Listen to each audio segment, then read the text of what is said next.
I remember bath time as a special time with my little one. Like anything new, it took some time to work out our routine and for my baby to get used to it. Don't worry if it's a bit awkward for you at first, or if your baby doesn't seem to care for it. You aren't doing anything wrong. You're just learning together. Here are a few things I've learned that made bath time a special time together. A sponge bath is recommended. I used a soft washcloth that was damp with water and not too hot.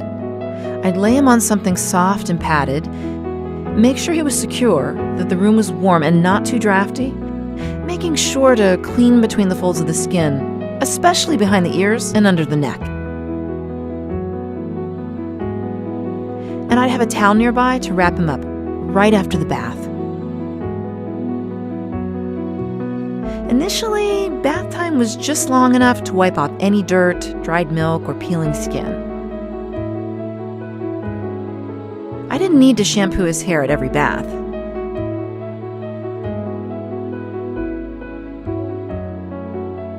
Bath time was often tricky, trying to juggle what I needed and keep a hold of my little one. I learned to make sure that everything was handy within arm's reach, so I could keep one hand on my baby and still easily get what I needed. Then I'd fill the tub with a couple inches of comfortably warm water. It should be about 94 to 96 degrees Fahrenheit. I used a baby bathtub, but a sink or a plastic tub works well too. I'd make sure the room was warm enough, around 75 degrees Fahrenheit, before undressing my baby and wrapping him in a towel to keep him warm. To clean him, I'd use a soft washcloth or sponge, rinsing off each part in turn, and then gently cleaning off any visible flakes of skin.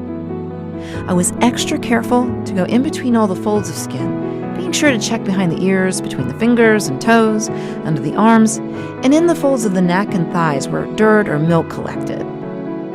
To keep his head above water, I'd make sure I had one arm under him at all times. Babies slip into the water in a heartbeat, so I never left him alone in the tub, even for a moment. If I had to leave the room, then I took him with me. After the bath, I would gently, thoroughly pat him dry, making sure to check between the folds of his skin, making sure he was completely dry. As my baby got bigger and able to sit up in the tub, bath time became a playtime full of splashing and laughter. We had a couple of toys, but empty bottles were his favorite. He would fill them and empty them over and over again. If we had bubbles in the bath, we loved making crazy bubble hairstyles, the bigger the better, and then laughing together. Bath time really was so much fun. Once he was dry, I'd put on a fresh diaper and get him ready for bed. Baby's skin is very delicate. Keeping it dry helps to protect it, so it was always important for me to pick the right diaper.